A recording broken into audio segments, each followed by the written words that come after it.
قارون حضرت موسیٰ علیہ السلام کے چچا یصہر کا بیٹا تھا۔ بہت ہی شکیل اور خوبصورت آدمی تھا، اسی لیے لوگ اس کے حسن و جمال سے متاثر ہو کر اس کو منور کہا کرتے تھے۔ اس کے ساتھ ساتھ اس میں یہ کمال بھی تھا کہ وہ بنی اسرائیل میں تورات کا بہت بڑا عالم اور بہت ہی ملنسار و بااخلاق انسان تھا، اور لوگ اس کا بہت ہی ادب و احترام کرتے تھے۔ لیکن بے شمار دولت اس کے ہاتھ میں آتے ہی اس کے حالات میں ایک دم تغیر پیدا ہو گیا اور سامری کی طرح منافق ہو کر حضرت موسیٰ علیہ السلام کا بہت بڑا دشمن ہو گیا اور اعلیٰ درجے کا متکبر اور مغرور ہو گیا۔ جب زکوٰۃ کا حکم نازل ہوا تو اس نے حضرت موسیٰ علیہ السلام کے روبرو یہ عہد کیا کہ وہ اپنے تمام مالوں میں سے 1000واں حصہ زکوٰۃ نکالے گا، مگر جب اس نے مالوں کا حساب لگایا تو ایک بہت بڑی رقم زکوٰۃ کی نکلی۔ یہ دیکھ کر اس پر ایک دم حرص و بخل کا بھوت سوار ہو گیا اور نہ صرف زکوٰۃ کا منکر ہو گیا بلکہ عام طور پر بنی اسرائیل کو بہکانے لگا کہ حضرت موسیٰ علیہ السلام اس بہانے تمہارے مالوں کو لے لینا چاہتے ہیں،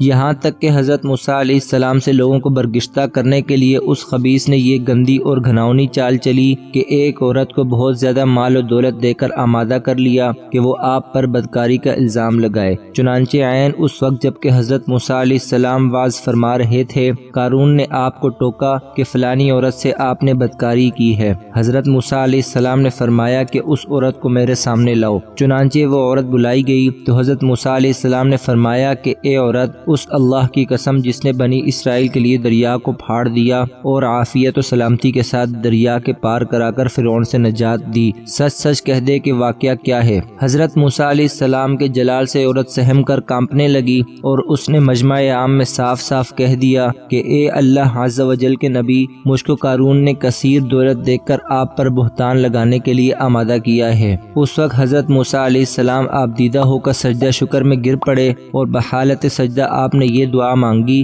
کہ یا اللہ، قارون پر اپنا قہر و غضب نازل فرما دے۔ پھر آپ نے مجمع سے فرمایا کہ جو قارون کا ساتھی ہو وہ قارون کے ساتھ ٹھہرا رہے اور جو میرا ساتھی ہو وہ قارون سے جدا ہو جائے۔ چنانچہ 2 خبیثوں کے سوا تمام بنی اسرائیل قارون سے الگ ہو گئے۔ پھر حضرت موسیٰ علیہ السلام نے زمین کو حکم دیا کہ اے زمین تو اس کو پکڑ لے، تو قارون ایک دم گھٹنوں تک زمین میں دھنس گیا۔ پھر آپ نے دوبارہ زمین سے یہی فرمایا تو وہ کمر تک زمین میں دھنس گیا۔ یہ دیکھ کر قارون رونے اور بلبلانے لگا اور قرابت اور رشتہ داری کا واسطہ دینے لگا، مگر آپ نے کوئی التفات نہ فرمایا، یہاں تک کہ وہ بالکل زمین میں دھنس گیا۔ 2 منحوس آدمی جو قارون کے ساتھی ہوئے تھے لوگوں سے کہنے لگے کہ حضرت موسیٰ علیہ السلام نے قارون کو اس لیے دھنسا دیا ہے تاکہ قارون کے مکان اور اس کے خزانوں پر خود قبضہ کر لیں۔ تو آپ نے اللہ تعالی سے دعا مانگی کہ قارون کا مکان اور خزانہ بھی زمین میں دھنس جائے۔ چنانچہ قارون کا مکان جو سونے کا تھا اور اس کا سارا خزانہ سبھی زمین میں دھنس گیا۔ اس کو قرآن کی زبانی سنیے۔ اللہ تعالیٰ کا ارشاد ہے کہ ہم نے قارون کو اتنے خزانے دیے تھے کہ ان خزانوں کی کنجیاں ایک مضبوط اور طاقتور جماعت بمشکل اٹھا سکتی تھی۔ قرآن مجید میں ہے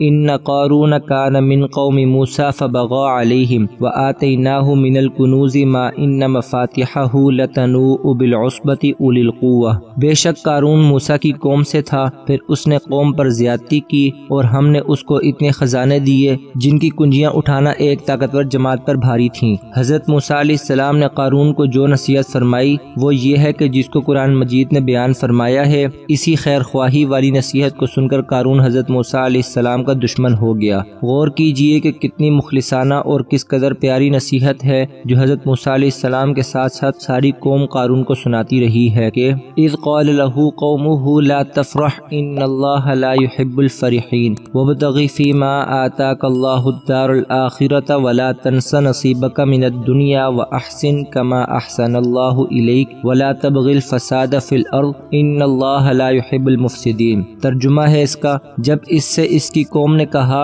اتراؤ نہیں، بے شک اللہ اترانے والوں کو پسند نہیں کرتا، اور جو مال تجھے اللہ نے دیا ہے اس کے ذریعے آخرت کا گھر طلب کر اور دنیا سے اپنا حصہ نہ بھول اور احسان کر جیسا اللہ نے تجھ پر احسان کیا، اور زمین میں فساد نہ کر، بے شک اللہ فسادیوں کو پسند نہیں کرتا۔ قارون نے اپنے مال کے گھمنڈ میں اس مخلصانہ نصیحت کو ٹھکرا دیا اور خوب بن سنور کر تکبر اور غرور سے اتراتا ہوا قوم کے سامنے آیا اور حضرت موسیٰ علیہ السلام کی بدگوئی اور ایذا رسانی کرنے لگا۔ اس کا نتیجہ کیا ہوا اس کو قرآن کی زبانی سنیے اور خدا کی اس قاہرانہ گرفت پر خوف الہی سے تھراتے رہیے۔ فخسفنا به وبداره الارض فما كان له من من فئۃ ینصرونہ من دون اللہ وما کان من المنتصرین۔ ترجمہ: تو ہم نے اسے اور اس کے گھر کو زمین میں دھنسا دیا تو اس کے پاس کوئی جماعت نہ تھی جو اللہ کے مقابلے میں اس کی مدد کرتی اور نہ وہ خود مدد کر سکتا۔ یہ عبرتناک واقعہ ہمیں یہ درس ہدایت دیتا ہے کہ اگر اللہ پاک مال و دولت عطا فرمائے تو اس فرض کو لازم جانے کہ اپنے اموال کی زکوٰۃ ادا کرتا رہے